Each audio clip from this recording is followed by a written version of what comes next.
En esta parte de nuestro programa, Álvaro Ortiz se mete en temas más puntuales de lo que son las empresas familiares.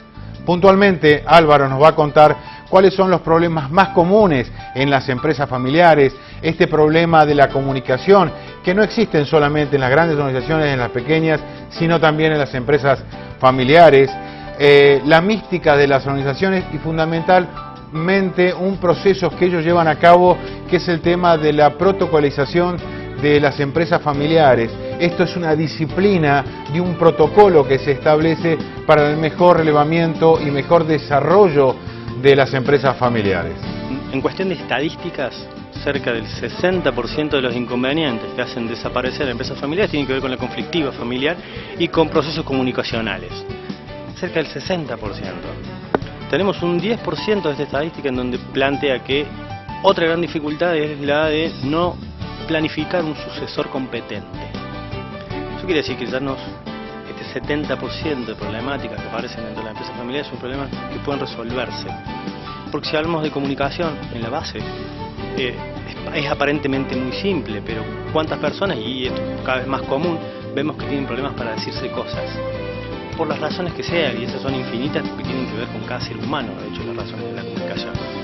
Pero yo creo que una de las cuestiones que subyace en toda empresa, en las familiares tiene sus especificaciones, digamos, en las empresas no familiares la comunicación también es básica y es necesaria, y la que se utiliza mucho es la comunicación formal. Y hay todo un canal de comunicación formal muy demarcado. En las empresas familiares esos canales están muy difusos. No hay ni canales formales ni informales, y hay canales formales e informales juntos y fusionados. Recuerdo que en tu exposición de hoy contabas alguna experiencia puntual de este tema de las comunicaciones de las empresas familiares. ¿Recordás alguna como para que la audiencia escuche un poco? Sobre temática de comunicación, y mira, te diría que en la mayoría de las empresas en las que he trabajado, el problema de subyace es ese. ¿Cómo se dicen las cosas?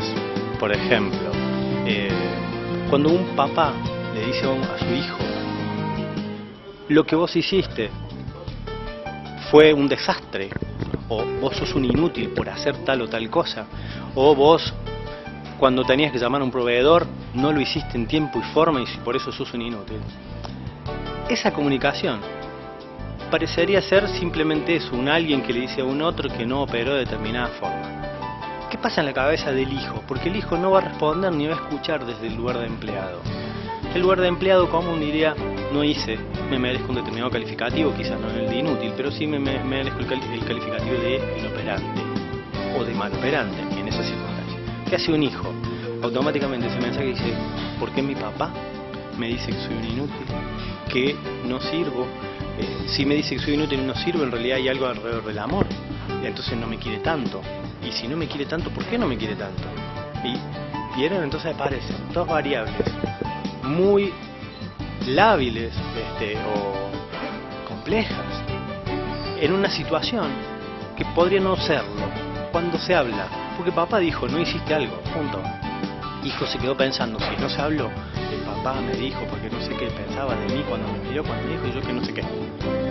Eso, así, genera un conflicto sí o sí. ¿Por qué? Porque no pudieron presentarse dos personas a decir, mira, ¿por qué hiciste?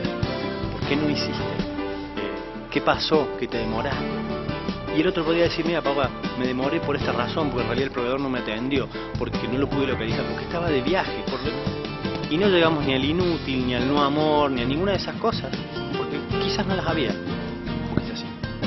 Como consultor, vos viste que hay una mística en las organizaciones y sobre todo en las empresas familiares, cuando uno habla con el fundador, con el dueño, con el generador del sueño, de la idea, la sensación que uno tiene es como que el único que puede liderar es él solo, y como que esto cuesta delegarlo. ¿Cuál es tu percepción con este tema? ¿Y cómo se trabaja? Perdóname. Sí. Bueno, cómo se trabaja es complejo y es largo. Normalmente en el marco del proceso de consultoría o de protocolización, que nosotros llamamos dentro del programa, es una de las cosas que se trabaja. ¿Qué es contar un poco protocolización o elaboración de un protocolo familiar, que se llama? Bueno, vamos primero a lo de este jefe papá que todo lo puede. Y yo creo que es entendible. Si hay alguien que apareció, yo hablaba hoy de un ejemplo de ese papá o ese fundador que estuvo en un garage generando algo y fue su creación. es lógico que también considere que esa creación es su hijo, ¿no? O sea, es como suya, esto es mío. Y creo que es inherente al ser humano que uno se apropie de eso. Me parece que es lógico que ese papá le sea difícil poder ir delegando la responsabilidad de esto. Es como decir, ¿a quién le doy a mi hijo? Inclusive, ¿a quién? Si estoy dispuesto a darle mi hijo a mis hijos. Cuando esto se genera como dinámica constante del poseedor de la verdad y de la única decisión, en general a todos se nos dificulta poder darle la posta a otro.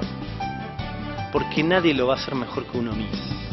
Y esa es la lógica que a veces está dando vueltas en esas cabezas. ¿Se puede revertir? Sí se puede revertir. ¿Se puede trabajar? Sí se puede trabajar.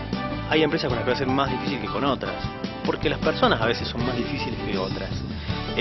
El proceso de protocolo, lo que nosotros decimos es, tenemos un producto final que es lo que se llama protocolo familiar, que es un documento que consta de determinados puntos, en donde básicamente se va a procurar establecer pautas de trabajo concretas, ¿sí? Y como reglas claras de trabajo en relación a diferentes puntos que tienen que ver con la propiedad, que tienen que ver con la acción, tienen que ver con la dirección, tienen que ver con quiénes hacen qué cosa y quiénes no hacen qué cosa, con quiénes van a participar, cómo van a participar, cuáles son los derechos, deberes, las posibilidades de voto o no voto, etcétera, digamos. Todo eso se marca en este protocolo.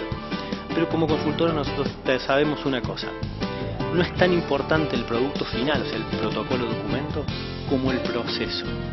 Porque en el proceso de esta consultoría, que puede durar 3 meses, 6 meses, 8 meses, es donde la familia aprende a encontrarse en reuniones establecidas con determinadas pautas y aprenden a comunicarse y a hablar entre sí para generar acuerdos. Una de las cosas que nosotros procuramos que se aprenda es no generar acuerdos por votación. Es decir, somos 10, votan 8, listo, va esa regla. No, nosotros automáticamente decimos, vamos para atrás, porque hay 2 que no están de acuerdo. Esos 2 tienen que estar de acuerdo para que todos los 10 estén de acuerdo en esa regla que vamos a poner en ese protocolo.